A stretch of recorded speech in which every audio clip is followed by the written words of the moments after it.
Hello, this is Dan NOWMAN Niswander, and you are watching and listening to the NOWMAN Show. And it's my pleasure to join me today, an incredible musician with an incredible story. And we have a lot of details to get into. So let's jump right in here. This is Julian Shah-Tayler. That's correct. Yes. Thank you. Thank you, Dan. Thank you, Mr. Nowman. Oh, my pleasure. How are you today? I'm well. I've just returned from the gym, which was a bit of a shock to the system. Oh, yeah. Yeah, I need to do some of that probably when we finish here, some exercise. So we met probably what, 6 years ago? 6 or 7. Something like It that. was a 7 years while. ago. Mhm. It's been a while. I think it was for the 404 Not Found album. We did a talk, didn't we? And that was as the Singularity, The Singularity. Yeah. Yeah. right? That's right. So Yes. tell us a little bit about that. I mean, how you've evolved with that project. So I did well. I had that radio hit that was number 12 on college radio, and a song called Wetter from that album. And then I got myself a new manager about beginning of 2020, before all the shutdown and everything, who used to manage Guns N' Roses. Oh, Her name wow. Vicky Hamilton. And she told me, "Oh, I went on Spotify trying to find your music, and there are 12 the singularities, and they're all EDM music, electronic stuff." Oh, really? So yeah, so I mean, it ties in, I guess. It's kind of a futurist idea.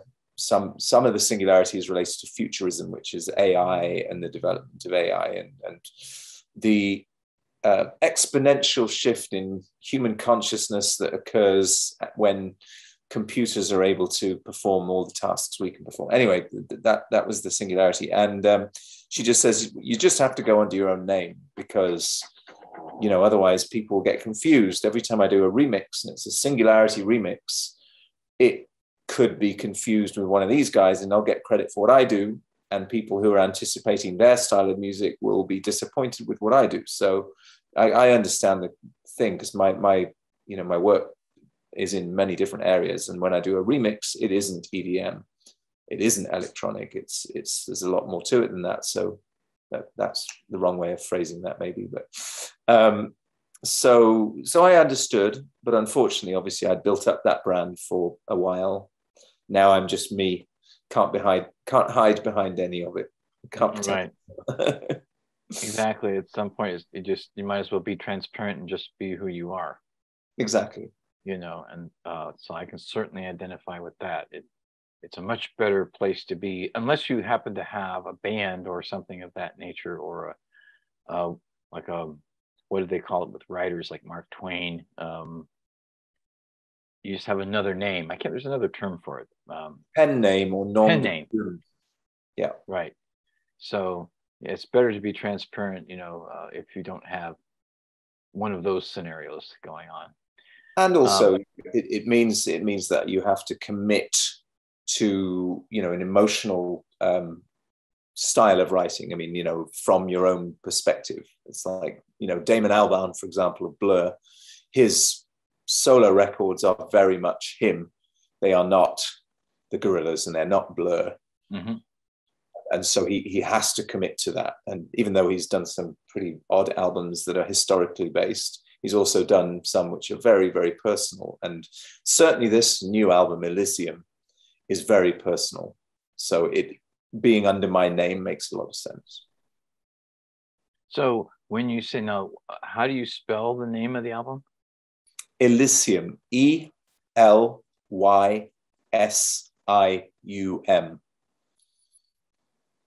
And I've heard that word before. I'm trying to recall.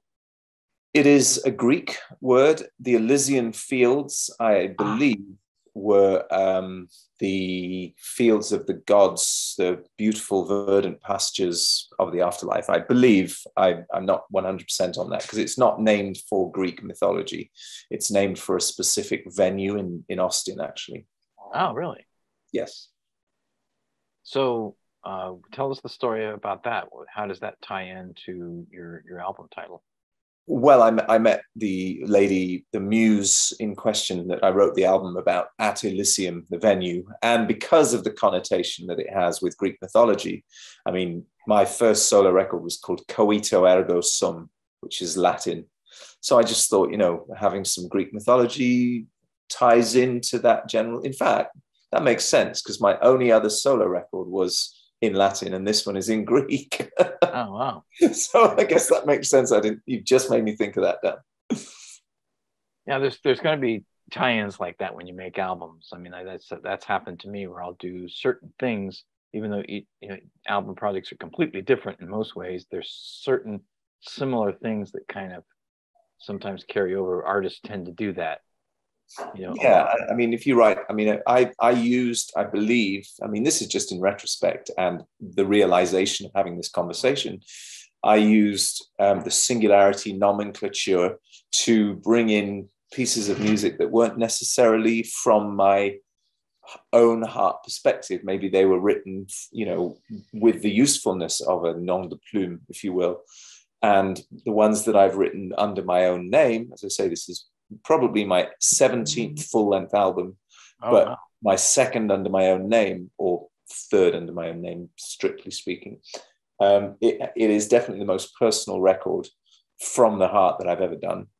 I mean, all the songs pertain very specifically to emotional states and developments in the relationship I have with my muse, the one I met in Elysium. So it was every song is about a relationship with this person at the muse. Or this muse at the Elysium, I should say. Yes. I mean, they're not all situated at Elysium, the venue, but obviously that's where we met. So it made sense to me that, because I wrote a song about this person, having not really, you know, connected with them at this point. And then I like to say I cast magic spells. I mean, you know, if you believe the Alan Moore perspective on magic, spells are literally words strung together. I mean, you spell a word and then you incant or intone a spell to create magic in the world, which is to either, you know, bring somebody towards you or push somebody away or punish somebody. And it generally is through the use of words. So I feel very committed to the idea that there was magic in that intention and that moment. And so most of the things I do now have a consciousness with what I am putting out into the world, because people listen to the music, as you know, Dan, and they will respond with great depth to something that you may have considered throwaway in your own material. Right. But you can't be irresponsible in that sense sometimes. It's like if you write a song that has negativity imbuing the song, sometimes that negativity can feed somebody's personal negativity, such as, you know, how Helter Skelter or Piggies by the Beatles right engendered all of that Charlie Manson stuff. And even though there was never a sense from George Harrison or Paul McCartney that that's what they would do, that is what happened. And it was contained within the magic that they had created. And that's a responsibility that people have. That's true. That's very true, as a matter of fact. And it can make such a great impact that it really wasn't until maybe the last 5 years or so that Paul decided, because the rest of the band, his band said, you know, include Helter Skelter. You got to do Helter Skelter. And like he had reservations all those years until maybe about 5 years ago, or whatever that was. And it's a great song, and it doesn't pertain to violence. I mean, it was somebody's interpretation of it. But it was about a slide. Right, exactly. A slide called the Helter Skelter. You know, nothing to do with anything like that. So yeah, it is important that, you know, you just never know what a song can, the impact of what it can make, positively or negatively. But there was intention for that song to be chaotic. I mean, Paul McCartney says he wrote it with an intention for that sort of the Who level chaos. Right. I mean, it was the Who that inspired him, right? It was I Can See for Miles, if I understand it correctly. Yeah. He liked that kind of chaotic, loud, brash, noisy thing, and wanted to do his own version. And that translated incredibly well. But what it did was it created this chaos, and the chaos went into the mind of an unfortunately highly unstable man who then extrapolated it into literal murder. And, right. I mean, I'm not equating myself, of course, with the level of the Beatles or anything like that. That would be disingenuous and silly of me. But that's why when I write something now, I tend to kind of try and interpret what it is I'm really trying to do with the song. Like, am I trying to bring more positivity and love into the world, or am I trying to be self-eviscerating, or what is it? And now I think very hard about that stuff. And this album, I'm very proud of it lyrically and emotionally, because I feel like I've achieved for once in my career, because this is the album of my career, in my opinion. Oh, wow. So since you said it's the album of your career and the most personal album that you ever did, would you say it's the most transparent album that you ever did? Mm-hmm. Most definitely, yeah. I mean, there's no equivocation in it. You can see what's happening from song to song.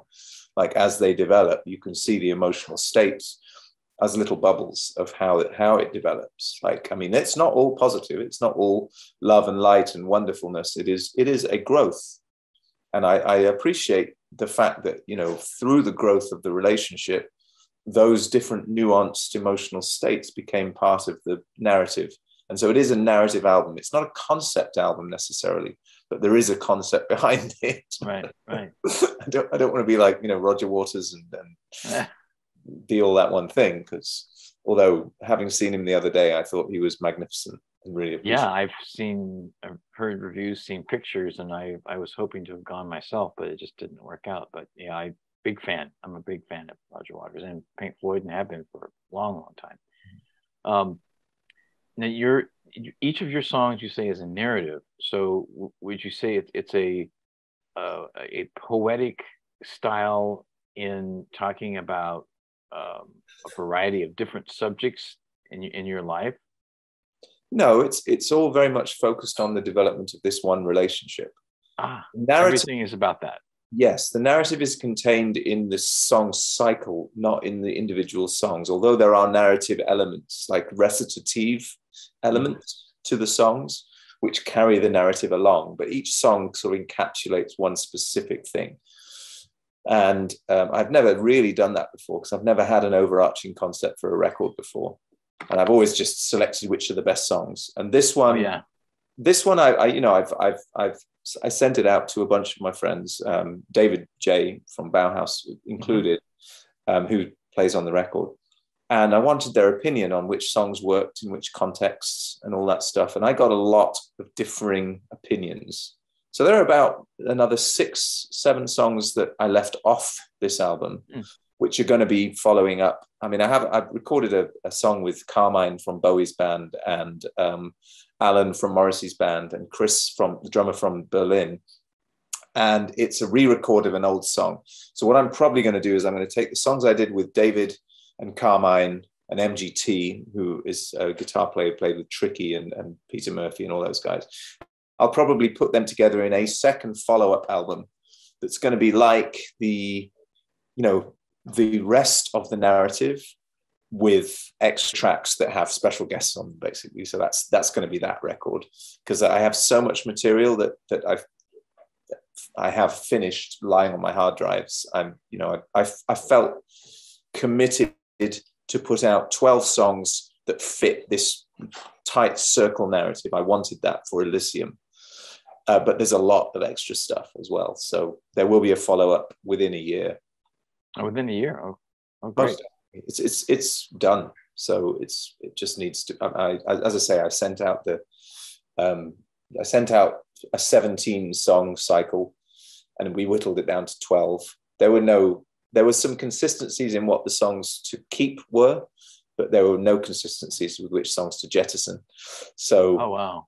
I mean, there were some people who really liked the romantic beautiful songs and that's what they went towards. And then there are some people who like the angry songs and went towards that. And there were some people that liked the sad song. So it wasn't useful to get such a wide range of opinions in the sense. I mean, it was wonderful and I appreciate all of the opinions, but it didn't help me with the selection process much. Yeah, I mean, at the end of the day, I mean, I think that when putting an album together, you just have a good feeling about how it should come together. I mean, that's one thing that I like about the creative process is that it does, when paying attention, I think the steps reveal themselves very clearly. Okay, this is the first one, this is the next one, and it happens in all phases, right? Recording and writing and producing and editing and yeah, that's what I've always discovered. The creative process, just let it happen, let it be, you know. My trouble is I record every day, so I have a lot of extraneous music that doesn't fit together very well, because, you know, one day I'll be listening to Queens of the Stone Age and I'll write songs that sounds like that and has the urgency of a Queens of the Stone Age, and then the next day I'll listen to some Cocteau Twins and that will have some airy, beautiful shoegazy elements, and they won't fit on the record together. There's no way. So I have to sort of like cut down the middle and just say, does this want to be a very diverse record, which touches on each part of what I do, or is it going to be a consistent record that has a consistent spinal narrative? And I think this one kind of is more that, although there are songs that are heavy and fast. Really? And there are songs which are gentle and loving. And, you know, one of the things that really helped me write the record, I worked a lot with David J over the just before the pandemic and during the pandemic. David J is the bass player from Bauhaus and Love and Rockets, and he left his guitar and his bass guitar, the black Fender P that he uses with Bauhaus, at my house, at my studio, and I just couldn't leave it just lying there. So I got the bass, and that instrument, because it's a magical instrument. I mean, that's Bauhaus is one of those bands that you either get it or you don't. And if you get it, it is a spectacularly important band. There is a lot of power in their music. And that bass being on the stage, playing those songs and those, you know, the people that he's played for, he played on one of the songs on the record and a lot of other songs that I've done that aren't out yet. But I played his bass on about 3 more of the songs on the record too, because it felt like a magical connection, you know, and his acoustic guitar as well, which is a beautiful, beautiful, no name Spanish classical, but it's gorgeous. It sounds like Leonard Cohen's Spanish classical. So I used that. Really? Yeah.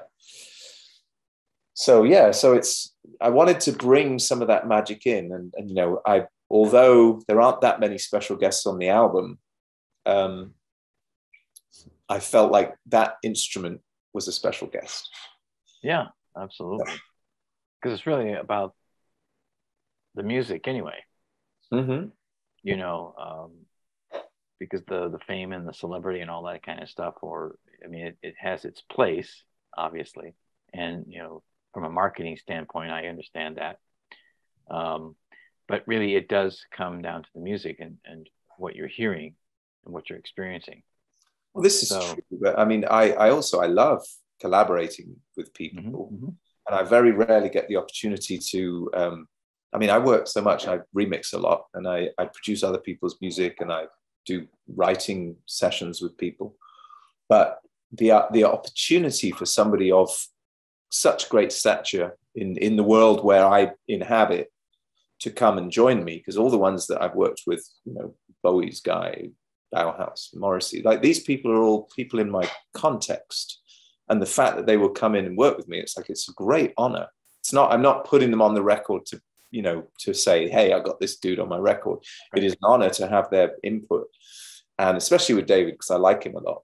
He's a very entertaining, like brilliant raconteur, smart guy, British. So, you know, there's a lot of connection there as well.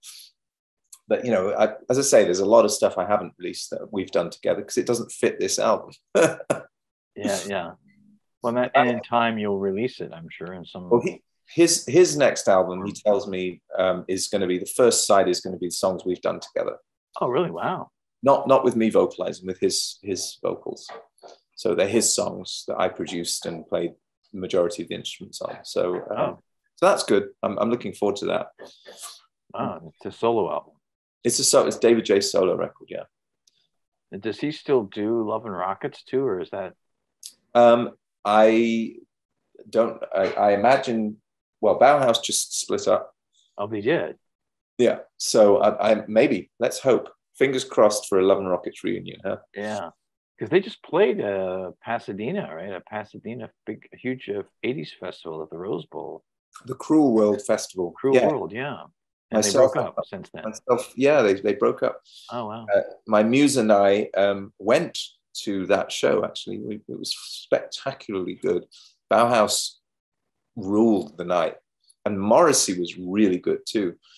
Because Alan, who's my friend, is also in Morrissey's band, that was heartfelt for me because they were playing a lot of Alan's songs, which I don't know whether they would have, necessarily gone for that set list if it hadn't been Alan playing.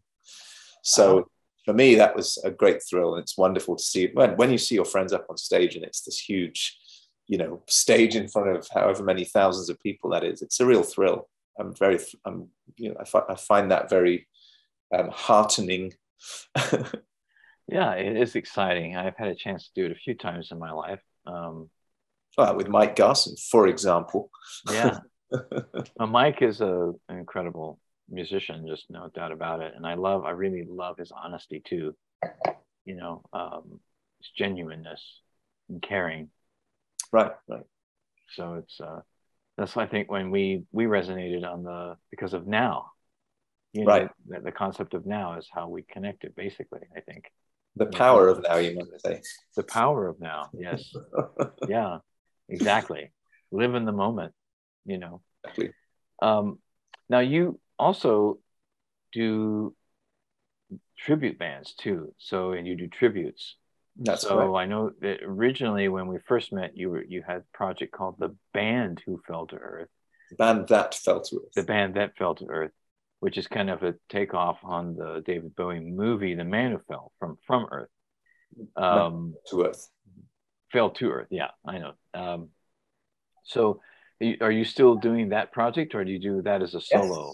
Yes, we have a bunch of shows coming up in December, actually. I've been doing it as a solo thing a lot. I've been doing live streams of David Bowie songs, acoustically, request-based, and that's been going very, very well. I also open for the Depeche Mode band when we're on tour. And incidentally, as we're speaking about Mike Garson, I performed with Mike and the whole band only in soundcheck for a select group of people at the Rose in Pasadena just before the pandemic. Again, that was a great thrill. It was Jerry Leonard, Kevin Armstrong, who's also a friend, Carmine, who is a friend. Carmine was there, yeah. Alan Childs, who's the drummer, who was on the tour with Carmine, Joe Sumner, Sting's son, and Corey Glover actually was involved. Although I saw him there, but I didn't perform with him because he was, he's the singer. So, but that was great. I mean, it was a real wonderful opportunity, and I'm sorry that nobody was there. Somebody filmed it, like this with their phone, and it's a bad recording and all that stuff, but it's evidence, but it's right. Not a great recommendation. I mean, if I were ever offered the chance to go with the Bowie celebration and perform, I would of course jump on it with both feet. But I feel like an actual Bowie tribute doing that is not what they're aiming at. So fair enough. Right, they're trying to just be play tribute, literally, as the title says, Bowie celebration. They're celebrating his life, and I've seen, I think, every single one. Well, every single one that's live, I've seen. Right. And I saw one they did on the internet. But Duran Duran and Duran Duran was the last 2 years. 9 Inch Nails as well. 9 Inch Nails, yeah. Trent Reznor. And the live show in 2016 was probably my favorite one. Sting was there as well. Oh, And I saw that was wonderful. That was what was that? He did Black Star, didn't he? And it was Black Star and also Lazarus as well. yeah, Both of them. no, he was spectacular. I was very surprised actually because I like Sting. I wasn't expecting him to be so ridiculously good. Oh, I know. I literally I was in the VIP section and sitting close to his family. And when Sting came on stage, I most of the time I was sitting because I didn't want to stand up in front of other people. I just thought that was rude, Mm-hmm. you know. But when Sting played, I just literally had to stand up like, wow. And I literally like went, wow. Yeah. You know, it Oh was yeah. incredibly good. Just I mean, he's one of the best in the world, isn't he? I mean, we just have to accept Sting. Sting is king. And I did want to talk to you a little bit about the industry before we break away. And first of all, how can people find out more about um, your music, how to find you, how to get the new record? JulianShah-Tayler.com. I'll give you all that stuff. It will be released on BandCamp. It's actually by accident, it's already available on BandCamp. I didn't realize when you upload it, even if you put a release date, it's available. But people have been buying it, so I feel unfair to take it down now. But Julian Shah-Tayler, Taylor with an E. So JulianShahTayler.com. And then you have all the links. I have my, Spotify and Facebook and Instagram. I mostly do Facebook and Instagram, to be honest. I should probably do Twitter because I'm very outspoken. Yes, you should. And I need to get back on TikTok, actually. Started doing that after America's Got Talent with an alien mask on. It just made sense. You're punk rock. Yes. And the punk ideology and the punk ideas that came out of, the Malcolm McLaren plan and all that sort of stuff is based around, it's a very philosophical and intellectual approach that was then adopted by fashion brands. And as soon as you get punk being a fashion thing, like on the cover of Vogue, these punks, they dress up these very conventional looking people in conventional unconventionality. And it's then you've lost the spirit of it completely. And the spirit is about owning your own narrative outside of convention. And I'm not a punk rocker in sound or sonics in any sense. I'm very trained musically, but my aesthetic psychologically could be seen as punk. I don't want to fit a box. I don't want to be pigeonholed in any way. Julian, it was great to be able to talk to you again, and thank you so much for opening up the time. And dude, I'm sorry we're not in the office where Bukowski wrote his books. I know that's where Kill Radio was, the internet radio show, last time we were together. So let's try to continue this conversation and maybe in person. And again, thank you so much, Julian Shah-Tayler. And this is Dan NOWMAN Niswander. And you're watching the NOWMAN Show. And always remember to stay present in the moment now.